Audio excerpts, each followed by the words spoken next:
Hello my dear friend, welcome back to my channel IGNOU health book centre. Guys, आज आपके लिए मैं आपको वीडियो लेके आया हूँ जिस वीडियो में मैं बताने वाला हूँ कि इग्नू में भी नर्सिंग कोर्सेज कराई जाती हैं, बट इसकी कुछ एलिजिबिलिटी, कुछ अलग क्राइटेरिया है जिनको आपको देखना पड़ेगा। बट एक बार आप इग्नू से नर्सिंग करते हैं तो आपकी वैल्यू काफ़ी हद तक अच्छा है, क्योंकि इसकी फीस स्ट्रक्चर कम है। आप आसानी से इसको कंप्लीट कर सकते हैं। कोर्स में आप अपना एडमिशन लेना चाहते हैं तो अपने भविष्य के लिए, आपके भविष्य के लिए काफ़ी अच्छा है, क्योंकि nursing course at present time में बहुत डिमांडिंग भी चीज़ है। और इंडिया जैसी कंट्री में कहीं ना कहीं देखें तो नर्स और डॉक्टर की लाइफ बहुत अलग हो रखी है। और आजकल देखें तो बहुत सारे स्टूडेंट मोस्टली इंडिया में अपने कोर्स कंप्लीट करने और कोर्स कंप्लीट करने के बाद अदर कंट्री जाते हैं नॉर्मली अपनी प्रैक्टिस करने के लिए, जिनकी वैल्यू काफ़ी अच्छी है। और इंडिया की जो डॉक्टर्स और नर्स होती हैं उनकी वैल्यू काफ़ी अच्छी की जाती है दूसरे कंट्री में। सो ये कोर्स आपके लिए काफ़ी अच्छा है, तो अगर आप इस कोर्स को देखना चाहें तो देख सकते हैं। सो क्या क्या डिटेल है इसके बारे में फुल डिटेल में बता देता हूँ आपको क्या क्या है और कब इसके एग्ज़ाम होंगे। सो गाइज, अगर आपने इस चैनल को सब्सक्राइब नहीं किया है तो सब्सक्राइब कर लीजिए। फुल डिटेल देखने के लिए आप वीडियो पर बने रहिए। देखिए, इग्नू में नर्सिंग कोर्स जो होते हैं नॉर्मली उसकी डायरेक्ट एडमिशन नहीं होते हैं। इसके लिए आपको एंट्रांस देना पड़ता है। एंट्रांस के लिए आपको पहले फॉर्म फिल करने होंगे, और उस फॉर्म फिल करने से पहले आपको ये देखना होगा कि आप इस एंट्रांस के लिए एलिजिबल है या नहीं है, तो ये भी आपको देखना होगा। तो आपको सबसे पहले मैं बता दूं कि एंट्रांस के लिए एलिजिबिलिटी क्या है। इसके अलावा बेसिक कोर्स जो है, ये बीएससी नर्सिंग का जो कोर्स होता है नॉर्मली, इसका नाम है BSCN। BSCN जिसे कहते हैं बीएससी प्रोस्पेक्टर, ये हम कह सकते हैं यहाँ पे कि BSCN इन PB। तो ये जो कोर्स है, ये कोर्स सिर्फ इग्नू करवाती है, इग्नू अपने यहाँ करवाती है, बट इसके लिए ये एंट्रांस टेस्ट लेती है। अब एंट्रांस की डेट की मैं बात करूँ कि एंट्रांस में कब होने वाला है, तो इस साल 25 की बात करूँ, 2025 में, तो इसका एंट्रांस जो है वो है 16 मार्च को। पूरे इंडिया में एक साथ इसके एंट्रांस एग्ज़ाम होंगे और वो होंगे आपके 16 मार्च को। आप लास्ट डेट इस एंट्रांस के लिए आप जो अप्लाई करेंगे वो है आपकी 21 फरवरी। सो इस समय आपको ये तक आपको मतलब इस समय तक आपको ये एग्जामिनेशन फॉर्म के लिए, आपको एंट्रांस फॉर्म के लिए आपको अप्लीकेशन करने में होंगे। देखिए, बीएड और बी एड नर्सिंग दोनों के लिए ही आपका सेम ही है कि सेम टाइम पे आपका लास्ट डेट दिए गए, और इसके बाद आपका एक ही दिन पे इनके एग्ज़ाम कराए जाएंगे। एंट्रांस के लिए ज़रूरी है कि आप इनके क्राइटेरिया को फुलफ़िल कर रहे हैं कि नहीं, वो आपको एक बार देखना पड़ेगा। इसके बाद सपोज़ आप एंट्रांस में क्लियर हो जाते हैं, पास कर लेते हैं, तो हर रीजनल सेंटर अपना एक मेरिट लिस्ट निकालेगा।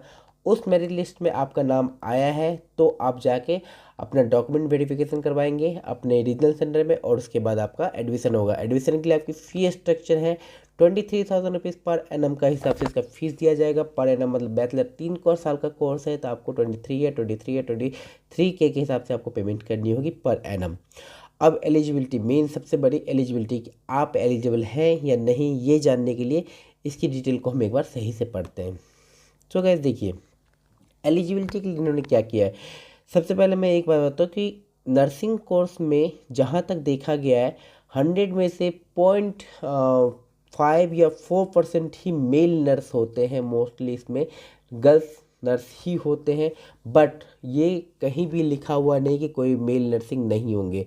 तो मेल नर्स भी होते हैं, बट हाँ एलिजिबल वो लोग कम अप्लाई करते हैं नर्सिंग के लिए, लड़कियां ज़्यादा अप्लाई करती हैं नर्सिंग। लेकिन ऐसा कोई मैंडेटरी नहीं है कि लड़कियां ही नर्सिंग करेगी, लड़के भी नर्सिंग करते हैं, बट कम है इसकी क्वांटिटी। सो उन वो उसकी क्वांटिटी कम है, तो उनके लिए कुछ एलिजिबिलिटी क्राइटेरिया में भी कुछ चेंजेस दी गई है, तो हम उसकी भी बात कर लेते हैं। सबसे पहले कौन से लोग एलिजिबल होंगे इस कोर्स को करने के लिए, तो उसको देख लेते हैं। यहाँ पे दे रखा है कि आप जो है पहले 10+2 है आपके पास, साथ में आपको GNM होनी चाहिए कंप्लीट, और ये दोनों आप पे कंप्लीट है, 10+2 प्लस GNM आपका कंप्लीट है, तो आपको 2 साल का एक्सपीरियंस चाहिए RNRM के अंदर। कम से कम वर्क एक्सपीरियंस 2 साल का होनी चाहिए, तब जाके आप इसके अंदर अप्लाई कर सकते हैं। ये जो क्राइटेरिया है वो सिर्फ लड़कियों के लिए है। लेकिन वहीं अगर मैं मेल नर्स की बात करूँ तो मेल नर्स के लिए ये कहा गया है कि आपके पास अगर GNM नहीं है, ठीक है, बट आप 10+2 है और आपने कहीं से भी 6 से लेके 9 महीने तक की ड्यूरेशन का कोई भी नर्सिंग कोर्स आपने कर रखा है, तो भी आप इस कोर्स को करने के लिए एलिजिबल है। तो मेल के लिए मैंने पहले ही कहा था कि कुछ ना कुछ छूट दी गई है। तो अगर आपने जीएनएम प्रोग्राम नहीं किया हुआ है बट आपने कहीं से भी 6 से लेकर 9 महीने तक की ड्यूरेशन वाली कोई कोर्स कर रखे हैं जो कि इंडियन नर्सिंग काउंसिल के लिए एलिजिबल थी, तो आप इस कोर्स के लिए एलिजिबल है। एक तो पहली कंडीशन ये थी मेल और गर्ल्स दोनों के लिए।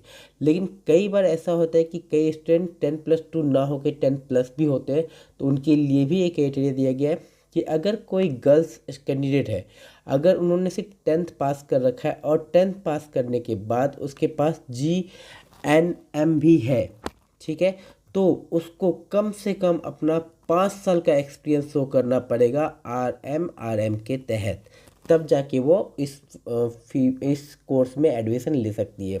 तो 10+2 के लिए था कि 2 साल का एक्सपीरियंस चाहिए, और 10 के लिए जो 10th पास है उनके लिए सिर्फ 5 साल का एक्सपीरियंस शो किया है। बट दोनों ही कंडीशन में आपकी जीएनएम जरूर कंप्लीट होनी चाहिए, ये लड़कियों के लिए। लेकिन अगर लड़कों केस में सिर्फ ये है कि अगर 10+2 है तो भी और 10th है तो भी, आपने अगर 6 से लेकर 9 मंथ तक कोई भी ड्यूरेशन नर्सिंग कोर्स आपने कर रखा है तो आप इस कोर्स के लिए एलिजिबल है। ये सिर्फ मेल के लिए, बट फीमेल के लिए आपकी जीएनएम मैंडेटरी है, जीएनएम आपकी होनी चाहिए। 10+2 है तो आपके सिर्फ 2 साल के एक्सपीरियंस, और 10+2 नहीं है, 10th है और जीएनएम है आपके पास, तो 5 साल का कम से कम आपकी एक्सपीरियंस होनी चाहिए, तब जाके आप इस एंट्रेंस को दे सकते हैं। एंट्रेंस के लिए आपको जब फॉर्म फिल करेंगे तो आपको प्रेजेंट टाइम में 1000 रुपीज़ आपको पे करनी पड़ेगी। ये entrance fees non refundable amount होती है, जो कि आप पेपर में बैठने के लिए एलिजिबिलिटी की फ़ीस है। जब आप ये पे कर देते हैं तब आप एलिजिबल हो जाते हैं इस एग्ज़ाम को देने के लिए। लेकिन आपको फिर भी मैं कहता हूँ कि ये क्राइटेरिया, आपकी एलिजिबिलिटी क्राइटेरिया फुलफिल होना मैंडेटरी है। आपको इसके अंदर कम से कम होनी चाहिए सारी चीज़ें, तभी जाके आप एग्ज़ाम दे पाएंगे। ड्यूरेशन इनका जो कोर्स का है, नॉर्मली टोटल जो बैचलर कोर्स है वो 3 साल के है, बट आपको मैक्सिमम 6 साल तक का टाइम दिया जाता है इस कोर्स को कंप्लीट करने के लिए।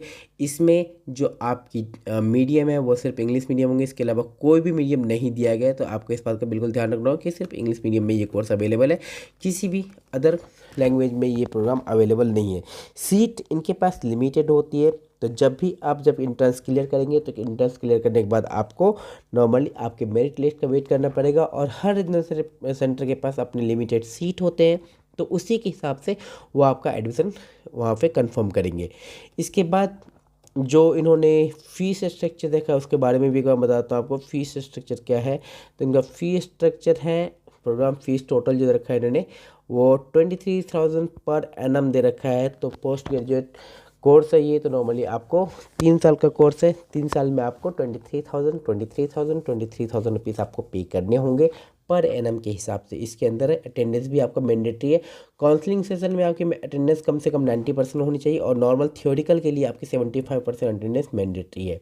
तो ये सारी चीज़ें आपका ये इस कोर्स के लिए है। इसको आप भी इच्छुक है तो प्लीज़ एडमिशन लीजिए। कोई इशू आता है तो आप मुझे कांटेक्ट कर सकते हैं। सो बेसिकली किसी भी तरह कोई इशू हो तो आप मुझे कमेंट बॉक्स में मैसेज कर सकते हैं, साथ ही साथ आप मुझे नॉर्मल टेक्स्ट मैसेज भी कर सकते हैं, मैंने अपने नंबर ड्रॉप कर रखे हैं। So thank you so much my dear friend, thank you so much watching my video.